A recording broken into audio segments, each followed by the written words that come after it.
Karamihan sa mga nagmamaneho ng motorsiklo ay naniniwala na alam nila kung paano maglaman ng isang deposito. Alisin ang takip, ipasok ang nguso ng bomba, pigayin ang gatilyo hanggang sa tumigil ang otomatiko. Madali, di ba? Mali. Noong nakaraang taon lamang, ang mga problema na may kaugnayan sa gasolina ay nagkakahalaga sa mga may-ari ng motorsiklo na mahigit 870 milyong dolyar sa mga pagkukumpuni, mga tunaw na makina at mga nasirang sistema ng gasolina. At ang pinakamalala ay ang malaking bahagi ng mga pinsalang iyon ay ganap na maiiwasan. Ngayon ay ibubunyag natin ang 12 pinakamapaminsalang pagkakamali sa pagpapakarga ng gasolina na tahimik na sumisira sa mga motor. At ang numero 1 ay napakakaraniwan na nakikita ito ng mga dealer ng ilang beses sa isang linggo. Magsimula tayo. Numero 12. Paglalagay ng gasolina habang ang motor ay nakasandal sa side stand nang hindi sinusuri ang antas. Tila walang masama, di ba? Darating ka sa istasyon ng gasolina, iiwan mo ang motor sa side stand at magsisimulang magbuhos ng gasolina. Ang problema ay, habang nakikita mo ang antas sa isang bahagi, ang gasolina ay naiipon sa kabilang panig. Kapag ang iyong motor ay nakahilig sa stand, ang deposito ay maaring umabot sa 15 o 20 grado sa labas ng pahalang na posisyon. Ibig sabihin nito, kapag naniniwala kang puno na ito, sa katotohanan ay hinahayaan mong hindi magamit ang hanggang 4 na litro ng kapasidad sa kabilang panig. Ngunit hindi doon nagtatapos ang lahat. Ang hindi pantay na pamamahaging iyon ay nagpapabago sa pagbasa ng sensor ng gasolina, nagiging sanhi upang ang motor ay kumilos ng magkaiba depende sa antas ng gasolina at, sa mga matitinding kaso, ay maaring magdulot ng pagtigil ng makina dahil sa kawalan ng gasolina sa mahahabang kurbada kung saan ang deposito ay humihilig sa kabilang panig ng natitirang gasolina. Nakakita na kami ng mga kaso ng mga driver na naubusan ng gasolina habang ang karayom ay nagpapakita ng isang kapat ng deposito dahil lamang sa palagi silang nagkakarga gamit ang side stand at ang indicator ay nawala sa calibration. Ang solusyon ay napakasimple. Hawakan ang motor ng patayo habang nagkakarga ng gasolina o gamitin ang center stand kung meron ang iyong motor. 10 segundo pang atensyon na maaari makapagligtas sa iyo sa pagtulak ng motor, paakyat sa gitna ng kawalan. Numero 11. Pagwawalang bahala sa mga etiketa ng nilalaman ng ethanol. Papasok ka sa anumang istasyon ng gasolina at makikita mo ang mga bomba na may marka ng octanage. Ngunit ang hindi tinitingnan ng marami ay ang maliit na sticker na nagsasabing maaaring maglaman ng hanggang 10% ng ethanol. O, mas malala pa, ang nakakalitong etiketa na unleaded 88 na sa katotohanan ay E15 na nakabalat kayo. Ito ang hindi binabalita ng industriya ng gasolina. Ang ethanol ay isang solvent na sumisira sa mga tubong goma, tumutunaw sa ilang uri ng mga gasket, at sumisipsip ng tubig mula sa atmosfera na parang espongha. Isang pag-aaral noong 2020 ang nagsiwalat na 22% lamang ng mga nagmomotorsiklo ang nakakaalam na ang unleaded 88 ay nangangahulugang E15, isang gasolina na malinaw na hindi aprobado para sa mga motorsiklo at nagpapawalang bisa sa garantiya ng karamihan sa mga tagagawa. Ang American Motorcyclist Association ay ilang taon nang lumalaban sa panlilinlang na ito sa pag-eetiketa dahil ang E15 ay maaari magdulot ng malalang pinsala sa mga makinang hindi idinisenyo para rito. Kahit ang E10 na nasa halos lahat ng dako ay nagdudulot ng pagbaba ng 3% sa konsumo, at nagpapataas ng panganib ng phase separation, ang phenomenon kung saan ang tubig at ethanol ay pumupunta sa ilalim ng deposito. Para sa mga motor na may carburetor, ito ay isang bangungot. Ang halo ng tubig at ethanol na iyon ang unang nakakarating sa mga carburetor na lumilika ng mga kondisyon ng mahinang halo na sumusunog sa mga balbula at sumisira sa mga piston. Palaging basahin ang mga etiketa. Kung hindi nakasulat na walang ethanol, nagkakarga ka ng E10 sa pinakamababa. Para sa pagtatago ng motor sa mahabang panahon o para sa mga lumang motor, ang paghahanap ng gasolina na walang ethanol ay sulit kahit kailangan mong tawirin ang lungsod. Numero 17. Paggamit ng premium na gasolina sa mga makinang idinisenyo para sa regular. Dito natin paghihiwalayin ang mito ng marketing mula sa katotohanang mechanical. Ang premium na gasolina ay walang mas maraming enerhiya, hindi nagbibigay ng mas maraming lakas, at hindi mas naglilinis ng makina kaysa sa regular. Sa kabila ng sinasabi sa iyo ng kaibigan mo sa bar ng gasolinera, ang octanage ay sumusukat lamang sa isang bagay: ang resistensya sa pagsabog sa ilalim ng kompresyon. Wala nang iba pa. Kung ang manual ng iyong motor ay nagsasabing gumagamit ito ng 87 octane, ang pagkakarga ng 73 ay literal na pagsunog ng pera. Pinag-uusapan natin ang 15 hanggang 20 sentimo pa bawat galon, nakatumbas ng $200 o $300 bawat taon para sa karaniwang nagmomotorsiklo, nang walang anumang benepisyo sa performance. Kinumpirma ng mga pagsusuri ng Revzilla ang alam na ng mga inhinyero sa loob ng ilang dekada. Maliban kung ang iyong makina ay sumasabog ng maaga gamit ang regular na gasolina, ang mas mataas na octanage ay hindi nagbibigay ng anumang kalamangan. Ang nakakadismaya ay ang ilang mga driver ay nakapapansin pa ng mas masamang performance sa premium dahil ang mga modernong makina na may mga knock sensor ay nagpapaaga ng ignition sa mas agresibong paraan gamit ang gasolina kung saan sila idinisenyo. Ang eksepsyon ay kung binago mo ang makina gamit ang mga high compression piston o advanced ignition. Doon ay kailangan mo nga ang mas mataas na octanage. Ngunit para sa mga standard na motor, ang tagagawa ay gumastos ng milyon-milyon sa I+D upang matukoy ang pinakamainam na gasolina. Gamitin ang sinasabi ng sticker sa deposito at ipunin ang sobrang pera ngayon para sa mas magagandang gulong o para sa isang track day, kung saan ito ay talagang mahalaga. Numero siyam. Paglalagay ng sobra sa leeg ng deposito. Lahat ng mga manual ng motor ay nagsasabi ng parehong bagay.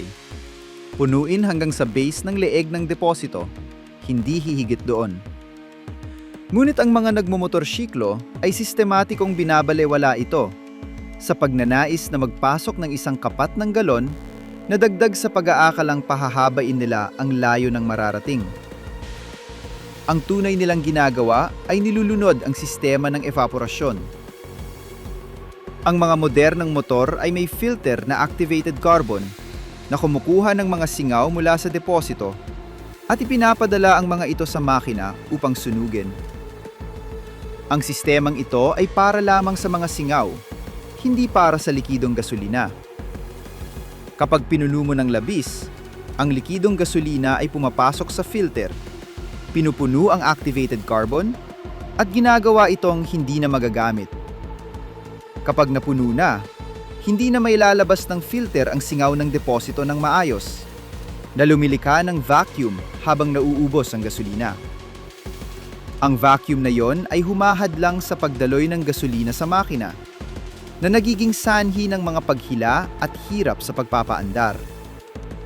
Mga sintomas na nagpapakaba sa mga driver na kakatapos lang magkarga ng deposito. Higit sa lahat, Sa isang mainit na araw, ang labis na gasolinang yon ay lumalawak at lumalabas sa overflow tube na tumatapon sa pintura, sa tambutso o sa sahig ng garahe. Nakakita na kami ng mga driver na dumanas ng tunay na takot sa pag-aakalang masusunog ang lahat.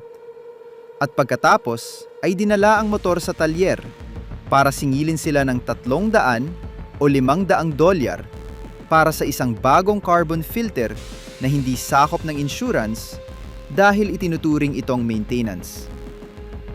Ang bomba ay tumitigil sa isang dahilan. Yon ang iyong hudyat upang huminto, hindi isang paanyaya upang magpatuloy sa pagbuhos.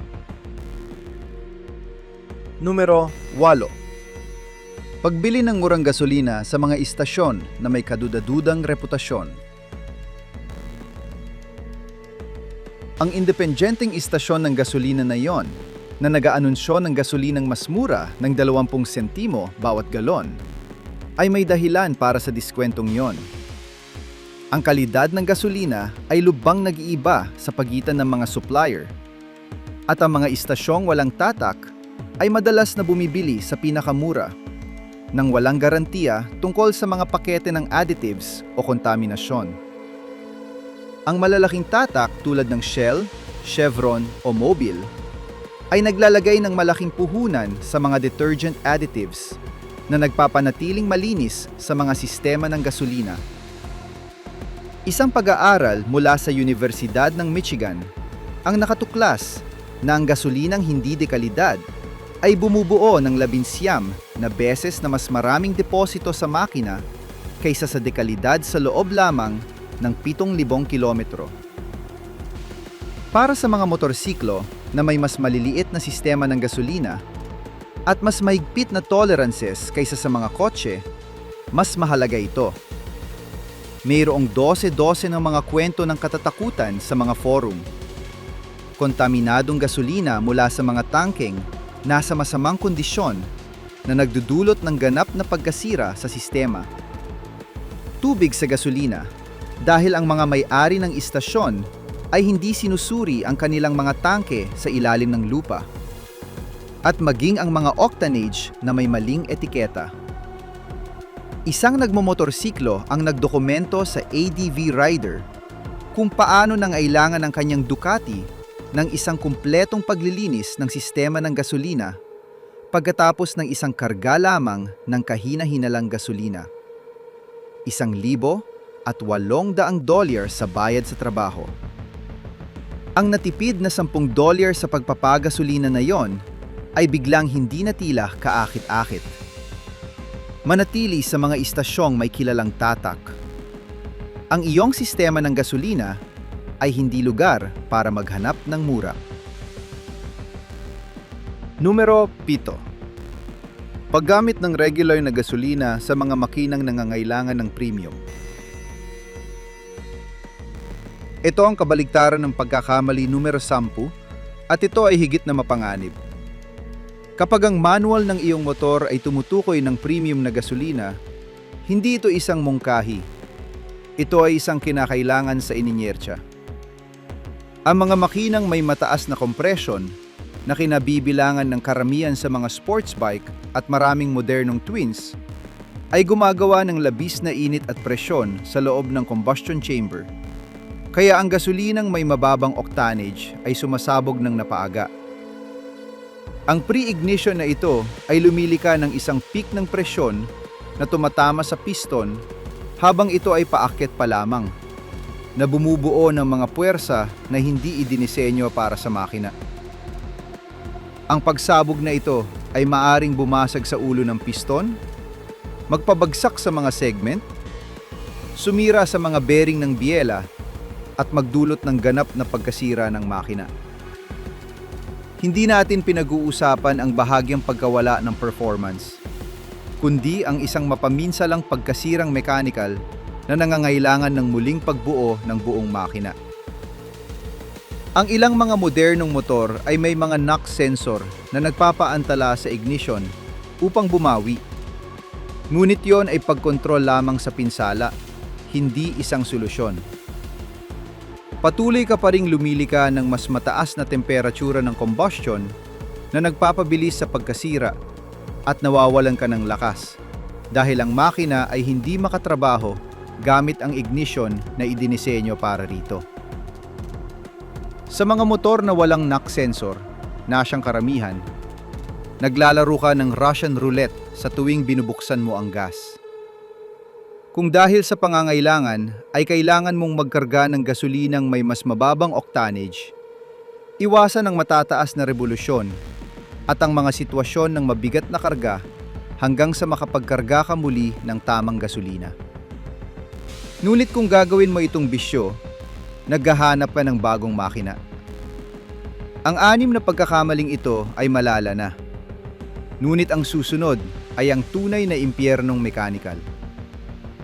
Pinag-uusapan natin ang mga depositong kinalawang sa loob, ang gasolinang nagiging tubig, at ang mga sistema ng gasolina na namamatay dahil sa hindi paggastos ng $10 para sa isang additive. Kung gagawin mo ang alinman sa mga ito, humanda ka ng magpaalam sa iyong pitaka. Numero 6. Pagwawalang bahala sa mga problema sa bentilasyon ng takip ng deposito. Ang iyong takip ng gasolina ay may maliit na butas para sa bentilasyon na lubang kritikal para sa paggana ng makina. At ang 70% ng mga nagmomotorsiklo ay hindi pa ito kailanman tiningnan. Habang ang gasolina ay dumadaloy mula sa deposito patungo sa makina, kailangang pumasok ang hangin upang occupies ang volume na iyon. O kung hindi, ay malilika ang isang vacuum na hahadlang sa patuloy na pagdaloy ng gasolina. Ang maliit na butas na iyon, nakaraniwang isang unidireksyonal na balbula na may mule na nagpapapasok ng hangin, ngunit humahadlang sa paglabas ng mga singaw, ay ang tanging hadlang na umiiwas upang ang iyong deposito ay maging isang vacuum chamber. Kapag ito ay nabarahan ng dumi, kaagnasan, o ang kakaibang dumi na nalilika ng ethanol, nagmamaneho ka na may kasamang bombang sasabog anumang oras. Ang mga sintomas ay kakaiba at paputol-putol. Ang motor ay maayos sa loob ng 20 minuto. Pagkatapos, ay magsisimulang humila at hihinto. Bubuksan mo ang takip, makakarinig ka ng huni ng hanging pumapasok at biglang gagana muli ng perpekto ang motor.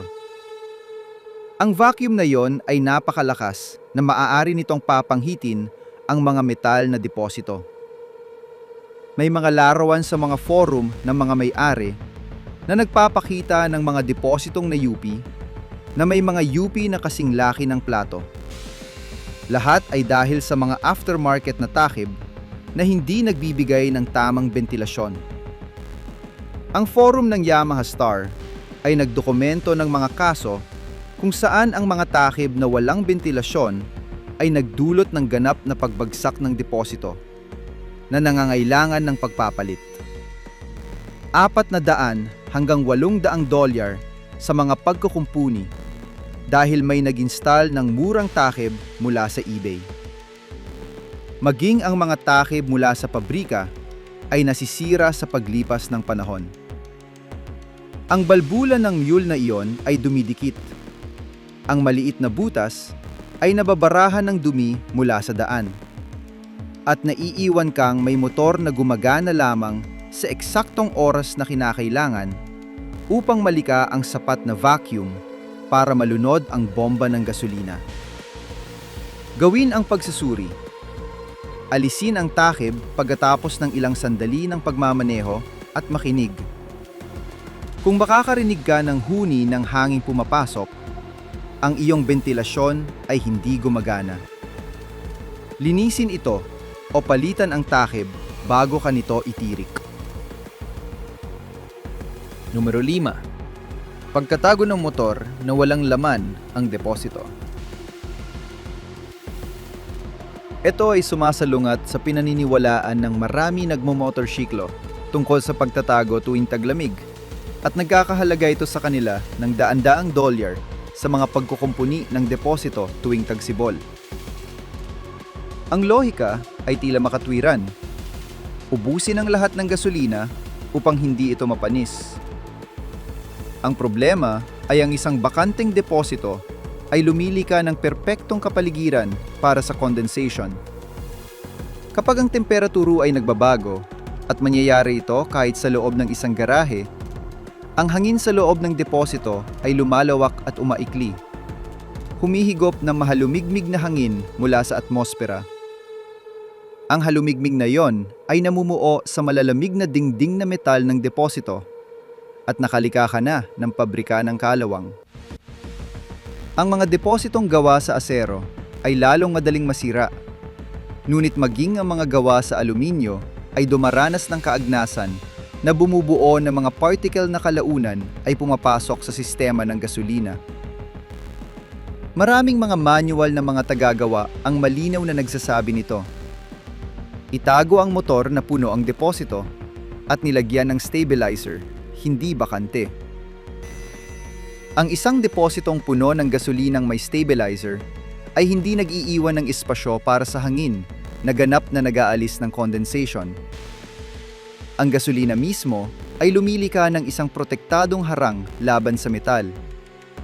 Gayunpaman, ang mga nagmomotorsiklo na nakarinig ng ubusin ng deposito mula sa kanilang kasamahan sa bar ay patuloy na inuulit ang pagkakamaling ito. At pagkatapos ay nagtataka kung bakit ang kanilang motor ay nangangailangan ng bagong deposito pagkatapos ng isang taglamig lamang. Ang mga kapalit na deposito mula 300 hanggang 1,000 at $200 depende sa motor, dagdag pa ang bayad sa trabaho at ang pintura. Lahat ay ganap na maiiwasan sa pamamagitan ng pagpapanatiling puno ng deposito at pagdaragdag ng isang mahusay na stabilizer. Kung natatakot ka sa panis na gasolina, sige, i-drain ito sa tagsibol at punuin muli ng sariwang gasolina. Ngunit, wag na wag mong itatago ang isang motor na walang laman ang deposito, maliban na lamang kung gusto mo ang kalawang. Numero 4. Pagdaragdag ng stabilizer nang hindi pinapatakbo ang makina. Ang stabilizer ng gasolina ay gumagana ng mahusay kapag ginamit ng tama.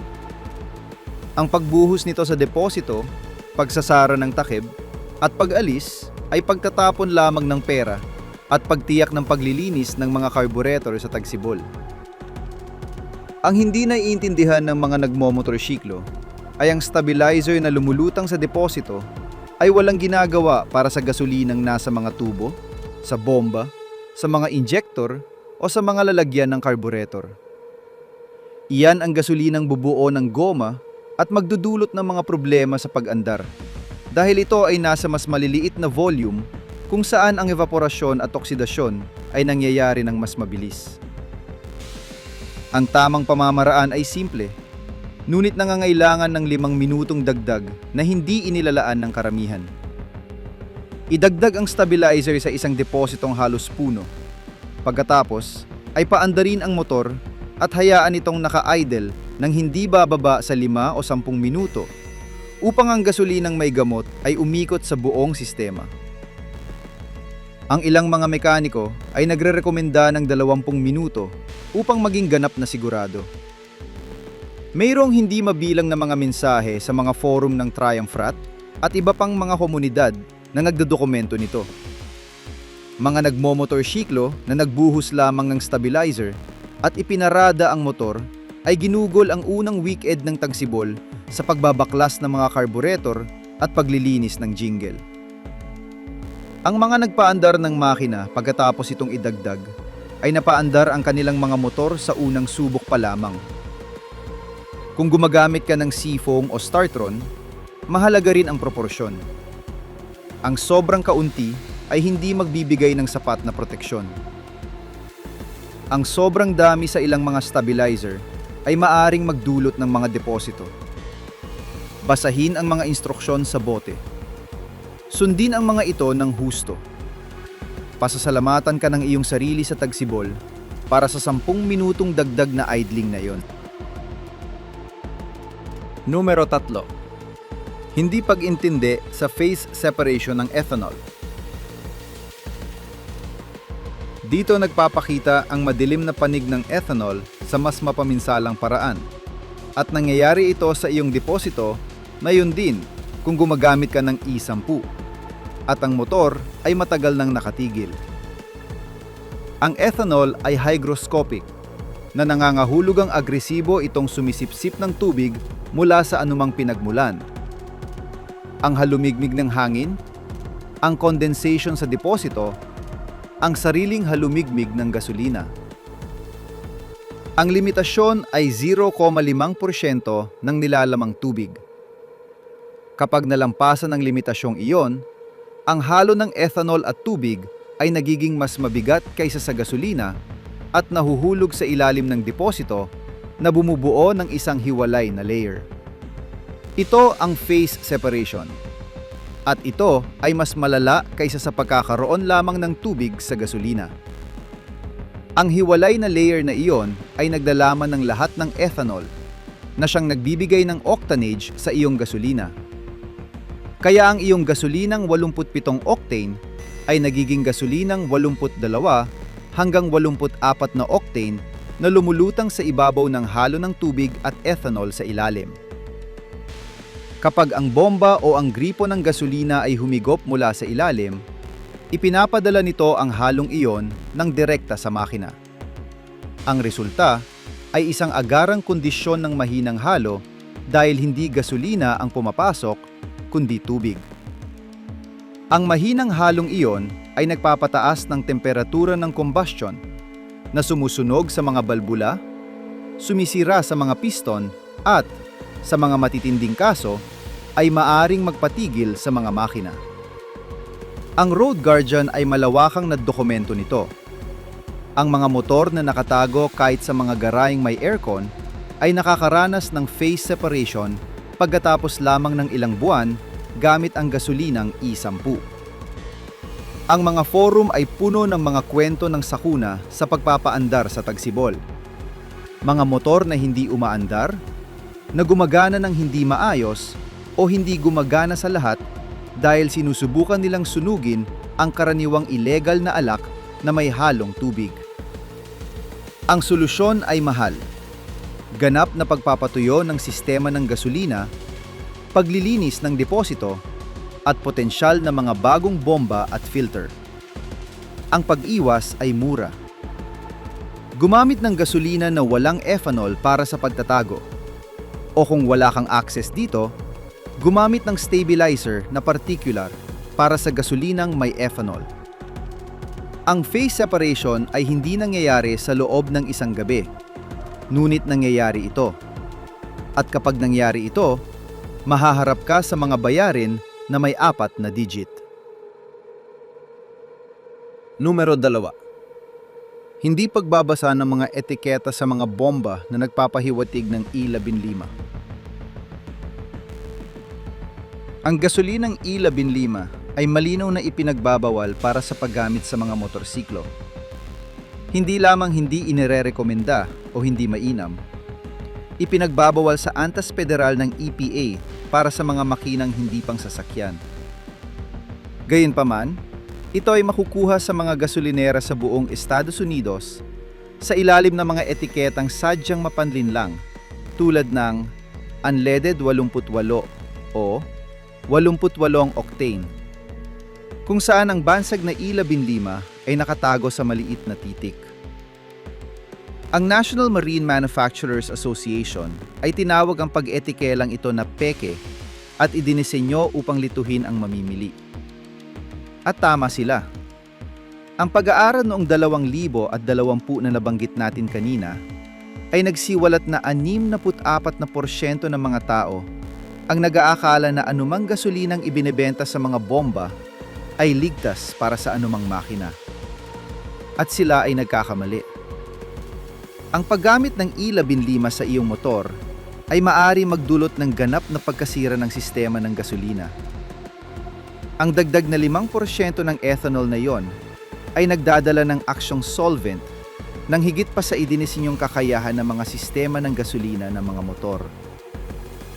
Pinag-uusapan natin ang mga tubong goma na literal na natutunaw, mga o-ring na namamaga at nasisira, mga bomba ng gasolina na kinakalawang mula sa loob.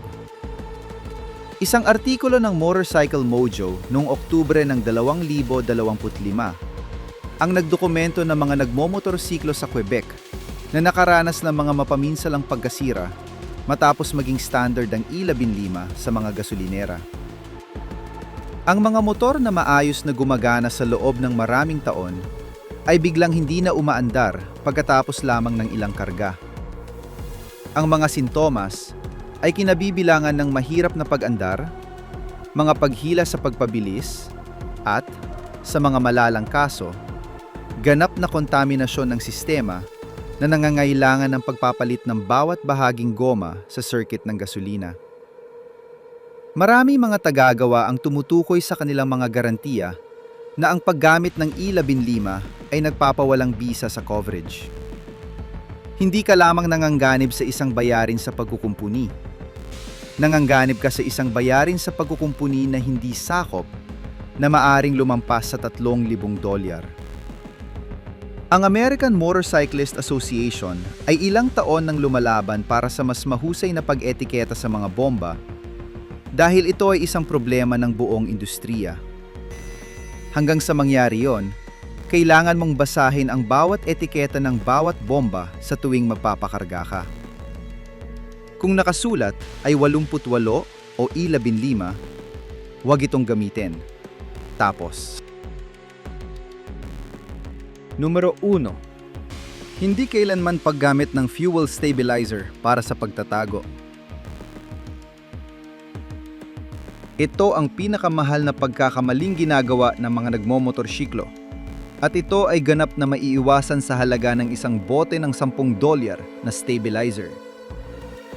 Ito ang nangyayari kapag itinago mo ang motor sa panahon ng taglamig ng walang stabilizer. Ang gasolina ay nagsisimulang ma-oxidize agad. Ang mga mas magaan at mas magaling sumingaw na sangkap ay unang nawawala, na nagpapabago sa chemical na komposisyon ng gasolina. Nabubuo ang mga goma at varnish habang ang mga hydrocarbon ay nabulubulok. Sa gasolinang may ethanol, ang pagsipsip ng halumigmig ay nagpapabilis sa prosesong ito, na humahantong sa phase separation at kaagnasan. Pagdating ng tagsibol, ang depositong iyon ng gasolina ay naging isang cocktail ng mga sirang hydrocarbon, tubig, at mga particle ng goma at metal na natunaw mula sa iyong sariling sistema ng gasolina. Ang pagsubok na paandarin ng motor gamit ang halong iyon ay parang pagsubok na paandarin ang makina gamit ang pantunaw ng pintura. Ang mga resulta ay predictable at mahal. Mga baradong injector na nangangailangan ng paglilinis sa pamamagitan ng ultrasound mula 80 hanggang $150 bawat injector. Mga carburetor na pulo ng varnish na nangangailangan ng ganap na pagbaklas, pagbababad at muling pagbuo mula $300 hanggang $800 sa bayad sa trabaho. Mga kinakalawang na bomba ng gasolina na nangangailangan ng pagpapalit mula $400 hanggang $700. Mga maduming spark plug, mga sirang tubo ng gasolina. Sa mga matitinding kaso, mga makinang hindi umaandar ng walang ganap na pagpapalit ng sistema ng gasolina. Isang manager ng talyer sa isang dealership ang nagsabi sa amin na nakikita nila ito ng ilang beses sa isang linggo tuwing tagsibol. Mga nagmomotorsiklo na nagtago ng motor ng walang stabilizer at bumabalik na ang mga motor ay hindi gumagana. Ang average na pagkukumpuni mula $1,200 hanggang $1,800. Para sa isang bote ng $10 na stabilizer at 5 minuto para ibuhos ito at paandarin ang makina. Ang solusyon ay napakasimple. Bago itago ang motor, magdagdag ng stabilizer sa isang punong deposito ayon sa mga instruksyon sa bote, karaniwang 1 onsa bawat galon.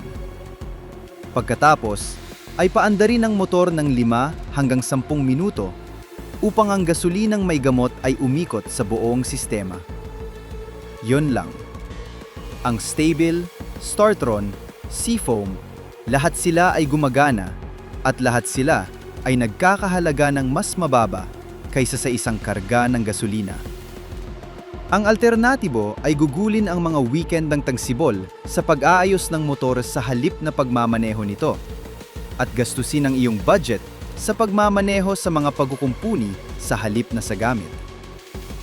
Ang lahat ng mga gabay sa pagtatago mula sa lahat ng mga tagagawa ay nagsasabi ng parehong bagay: gumamit ng fuel stabilizer. Gayunpaman, nidalakpasan ng mga nagmomotorsiklo ang hakbang na ito dahil sa kamangmangan o katamaran at nagbabayad sila ng mahal para rito. Huwag maging ang nagmomotorsiklo na yon. 12 pagkakamali na nagkakahalaga ng milyon-milyong dolyar sa isang taon sa mga pagkukumpuni na maaaring maiwasan sa loob ng 5 minutong atensyon at isang bote ng 10 dolyar. Mula sa pagpuno ng deposito sa maling anggulo hanggang sa pagpapag-utom sa sistema ng gasolina dahil sa hindi paggamit ng stabilizer, lahat sila ay may iisang bagay na pinagsasaluhan. Sila ay ganap na maiiwasan.